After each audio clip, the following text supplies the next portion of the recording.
Welcome to Believing the Word with author and pastor Dan Shunk. This program is a ministry of Calvary Chapel Chambersburg in Chambersburg, Pennsylvania. Here's what's coming up in today's message.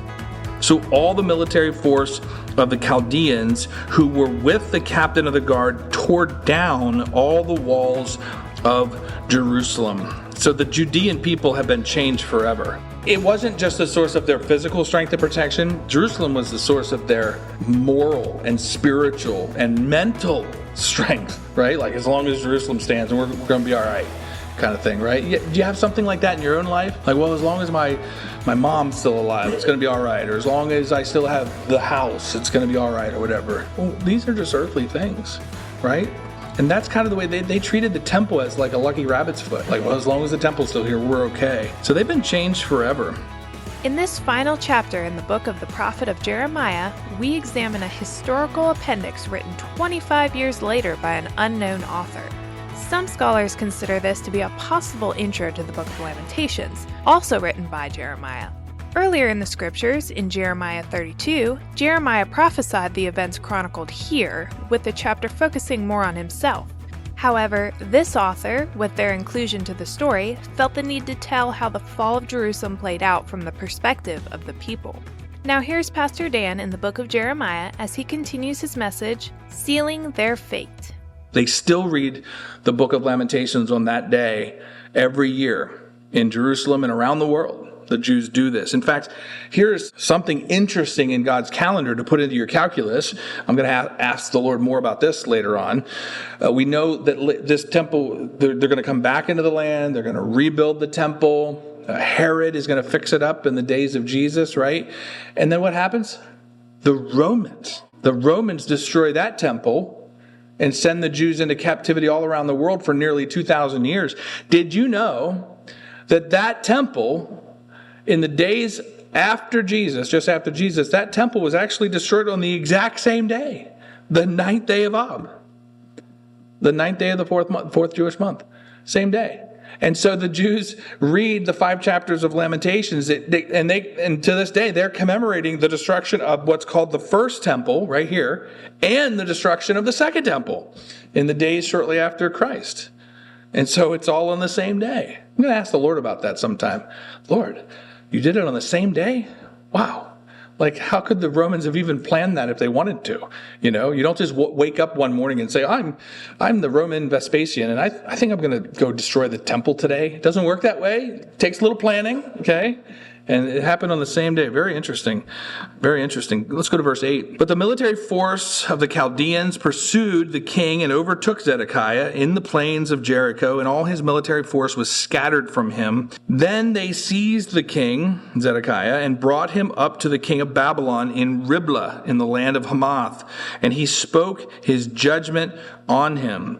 In verse 10, then the king of Babylon slaughtered the sons of Zedekiah before his eyes, and he also slaughtered all the princes of Judah in Riblah.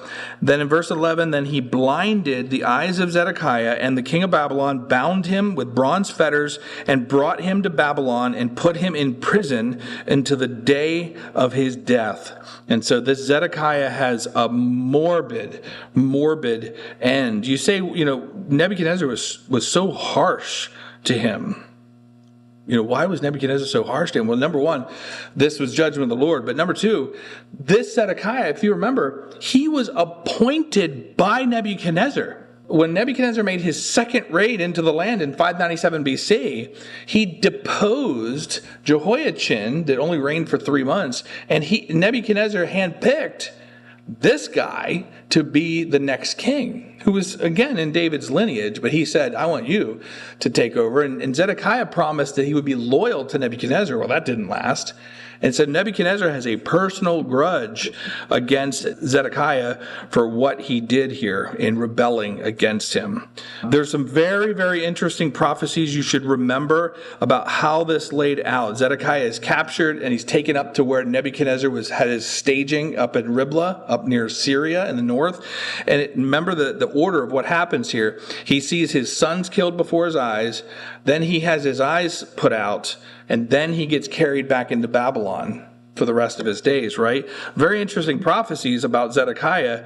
The prophecies that he would see and speak to Nebuchadnezzar, but that he would not see Babylon. And that's exactly the way we read it here. If you remember, we read back in Jeremiah chapter 32, verse 4, it said, Zedekiah, king of Judah, will not escape out of the hand of the Chaldeans, but he will surely be given into the hand of the king of Babylon, and he will speak to him face to face, and will see him eye to eye. So there's your first prophecy. It happened. He spoke to the king of Babylon. And then we read in Ezekiel, which we'll be getting into shortly, chapter 12, verse 13, it says, I will also spread my net over him. It's talking about Zedekiah in this passage. And he will be caught in my snare, and I will bring him to Babylon in the land of the Chaldeans, yet he will not see it, though he will die there. And so it's perfectly fulfilled in exactly the way this historical account lays out. So Zedekiah's end, in a way, as he has all of this brutality poured out on him in verses 8 through 11, what I'm thinking of is Nebuchadnezzar's mad because he rebelled against Nebuchadnezzar. That's the least of his concerns. As he's being hauled back to Babylon, blinded, knowing his sons were just killed, I have no legacy, he has a choice.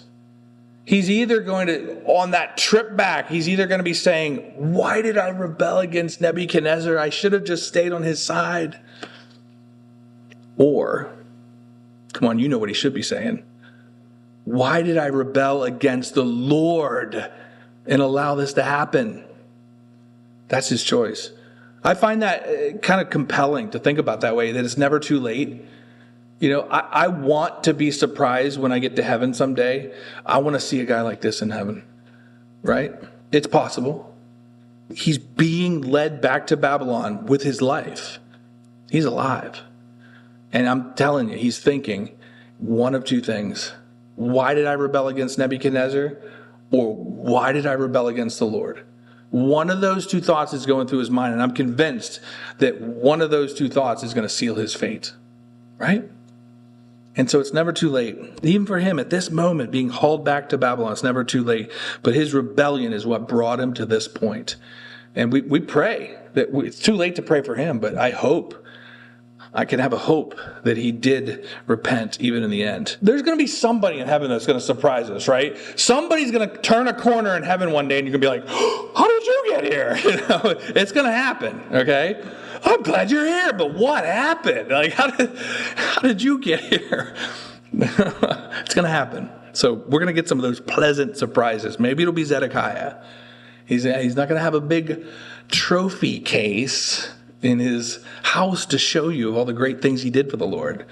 But he's going to get there. Maybe he'll get there. I'm not saying he's getting there. I'm saying I hope he gets there. There will be people that will make it there, that get there with very, very little reward, but they can make it if they put their faith in Christ. All right, let's transition verse 12. Verse 12 takes us to someone else. Not just Zedekiah, but now we're going to look at Nebuchadnezzar himself, the king of Babylon. Nebuchadnezzar's fate sealed because of retribution. Retribution, paying back something that was either over and above or something that wasn't due, right? Start here in verse 12. Now on the 10th day of the 5th month, which was the 19th year of the king Nebuchadnezzar, king of Babylon, Nebuzaradan, the captain of his bodyguard, who stood before the king of Babylon, came to Jerusalem. And in verse 13, he burnt the house of Yahweh, the king's house, and all the houses of Jerusalem. Even every large house he burned with fire. So all the military force of the Chaldeans who were with the captain of the guard tore down all the walls of Jerusalem. So the Judean people have been changed forever, right? This is the source of, it wasn't just the source of their physical strength and protection. Jerusalem was the source of their moral and spiritual and mental strength, right? Like as long as Jerusalem stands, we're going to be all right, kind of thing, right? Do you have something like that in your own life? Like, well, as long as my mom's still alive, it's going to be all right. Or as long as I still have the house, it's going to be all right, or whatever. Well, these are just earthly things, right?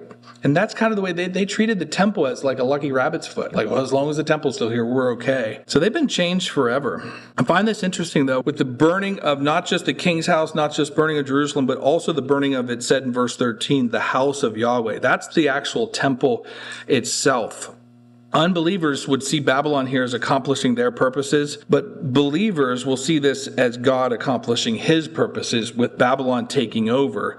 The temple is sacked to the ground. The main defenses of the city are gone. The wall is gone. You may remember in the books of Ezra and Nehemiah, when we're there, when they come back 70 years later and they start to rebuild, it's one of the first things they have to rebuild is the wall, because they need that protection, right? So what I want to show you here about Nebuchadnezzar and him sending Nebuzaradan to do this work, Babylon was God's instrument to judge Israel.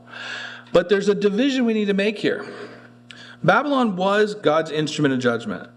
But the sacking of the temple in Jerusalem was never asked of God. Did you ever notice that in your reading of the scriptures? God never instructed or asked for the destruction of the temple. And yet, Babylon did this anyway. And that is what they're judged for. They're actually judged for two main reasons. And we just read that, right? If you were with us last week, we were together. We looked at Jeremiah 50 and 51. And we looked at this judgment of Babylon, this prophecy of Babylon being judged later on. And we said throughout all of this that there's two main reasons for their judgment. Number one was that they sacked the temple. And that wasn't what God asked. And number two, it's because of their mockery of Israel. It's one thing to have to, I mean, can you imagine the executioner at somebody's execution for murder taking pleasure in it? Okay? That's the idea. God judges Babylon for mocking Israel. I want to read to you real quick, just from back on in Jeremiah 51, verse 11. We did this last time we were together. And it said in chapter 51, verse 11, sharpen the arrows, fill your quivers. Yahweh has aroused the spirit of the kings of the Medes, because his purpose is against Babylon to destroy it. For it is the vengeance of Yahweh. Vengeance, what? For his temple. For his temple. And we talked about that the last time we were together. He never included that in what he asked Babylon to do, and yet they did that. They did that anyway. I want to continue here in verse 15. Then Nebuzaradan, the captain of the guard, took away into exile some of the poorest of the people, the rest of the people who remained in the city, the defectors who had defected to the king of Babylon, and the rest of the artisans. But Nebuzaradan, in verse 16, the captain of the guard, had some of the poorest of the land remain to be vine dressers and plowmen. So, in fact, during each of the waves when Babylon came through the land, they took some Jews captive back into the area of Babylon. During that first attack in 605 BC, that's when they took Daniel. So when we get to the book of Daniel, you can kind of have that concept in your mind that he was one of the earliest ones taken back. He was one of the youngest ones as well. He was a very young man at the time. So he was taken to Babylon in that first wave in 605 BC. During the second wave is when Ezekiel was taken. So for much of this book of Jeremiah, as Jeremiah has been in Judah prophesying, Ezekiel has been in Babylon. He was already taken into Babylon during that second wave. And now here during this third wave, we read Nebuzaradan is taking more people captive back to Babylon at this time. And so now let's read a large section here, verse 17. Now the bronze pillars, which belong to the house of Yahweh, and the stands and the bronze sea, that's where they wash their hands. These are all temple implements, is what we're describing here, which were in the house of the Lord. The Chaldeans shattered. I want you to note that word in verse 17. The Babylonians, they shattered these things, and they carried all their bronze to Babylon. They also took away the pots and the shovels and the snuffers, the bowls and the pans, and all the bronze vessels which were used to minister in the temple, right? These are all things that were used in the temple. for temple worship. Verse 19, the captain of the guard also took away the cups, the fire pans, the bowls, the pots, the lampstands, the pans, and the offering bowls, which was made of fine gold, and what was of fine silver. In verse 20, the two pillars, the one sea, the sea was this giant pot of water where they washed, right? The one sea, and the 12 bronze bulls that were under the sea, and the stands which King Solomon had made for the house of Yahweh. The bronze of all these vessels was beyond weight. In verse 21, for as for the pillars, the height of each pillar was 18 cubits, 18 times 1.5. That's 27 feet tall. These are these two pillars. What did they call them? Boaz, and what was the other one? Does anybody remember? It was like Solomon gave them names. Even these two, Jabin, I think. Jabin and Boaz or something like that, they called them. These were giant pillars they put right out in front of the holy place. Again in verse 21, and it was these were 12 cubits in circumference. So these two giant pillars were 27 feet tall, and then 12 cubits is 18 feet in circumference. 4 fingers in thickness and also hollow. Verse 22, now a capital of bronze, this is like a capstone to these pillars.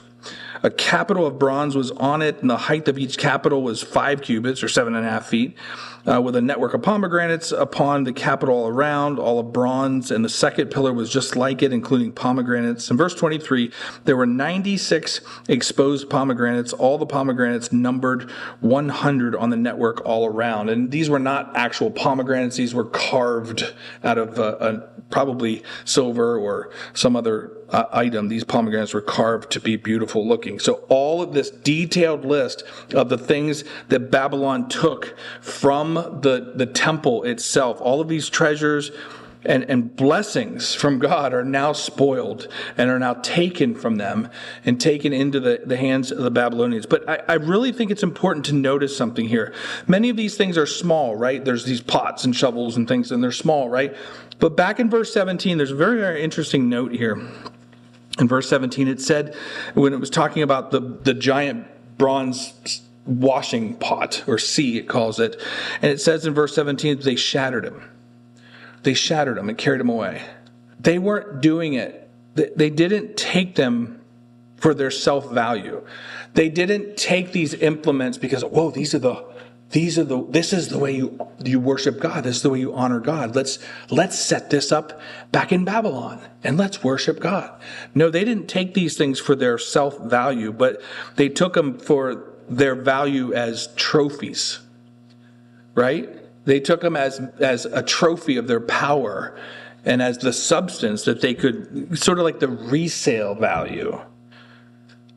Don't you find an amazing picture of exactly the way the enemy comes into your life and tries to destroy and take away what is intended for God's purposes, and he just wants it for resale value? That's exactly what Satan does to us. He doesn't want your obedience because of your self-value, because you're made in the image of God and you have special purpose as a special creation made to represent God. That's not why Satan wants you in his service. He wants you as a trophy of his power.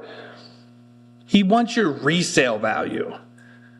He wants to be able to prop you up and say, look at this, look what I got. He doesn't want you to succeed in the way that you're supposed to.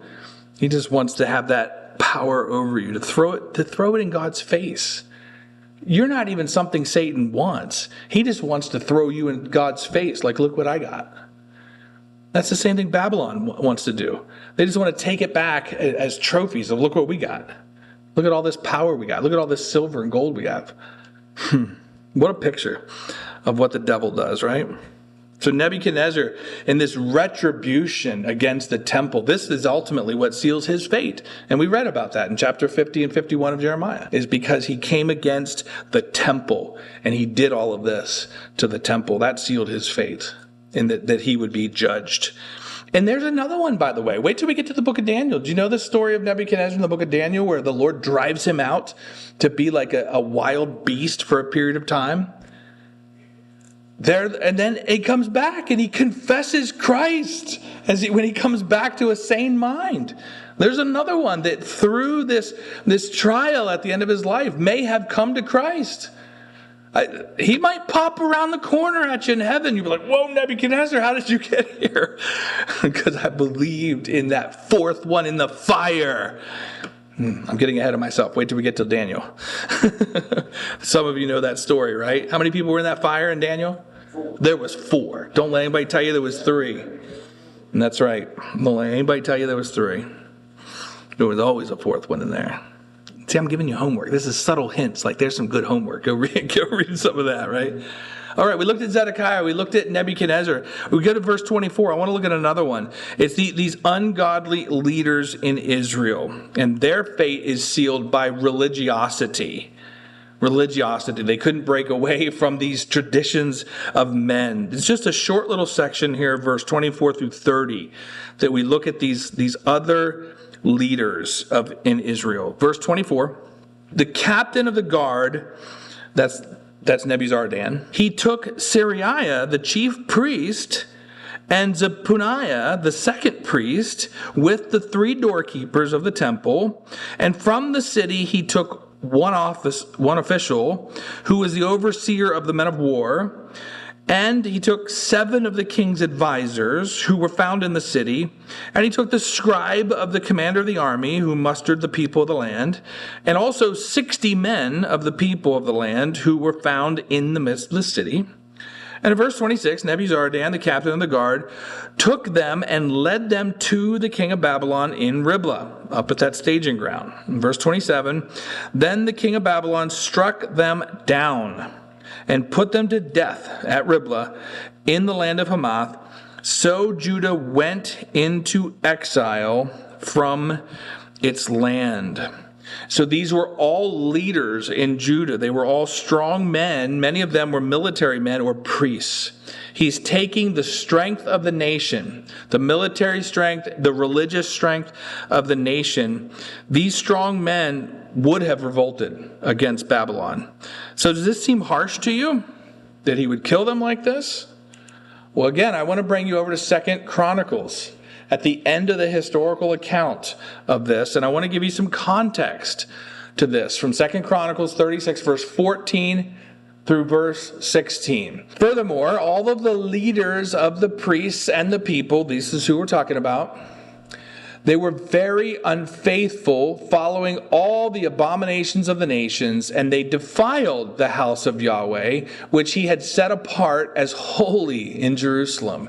And Yahweh, the God of their fathers, sent word to them again and again by the hand of his messengers, because he had compassion on his people and on his habitation. But they what? Continually mocked the messengers that God sent, despising his words and scoffed at his prophets. And the wrath of Yahweh arose against his people until there was no remedy.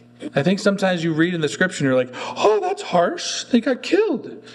And then you read this and you read the context and you remember these people were given so many opportunities and they mocked and they laughed. I don't need the Lord. I have everything I need. I am a man of war in the city of God. I'm safe until this.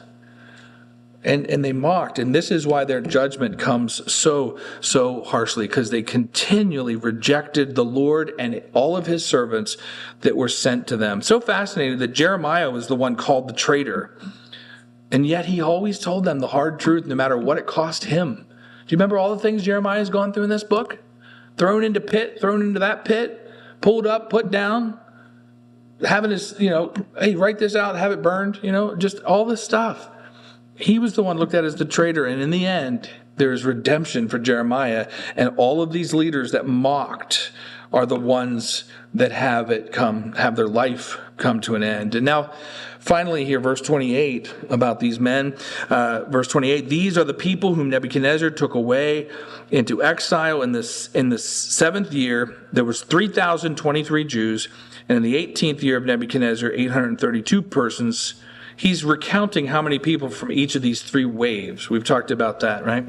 In verse 30, in the 23rd year of Nebuchadnezzar, Nebuzaradan, captain of the guard, took away into exile 745 Jewish people.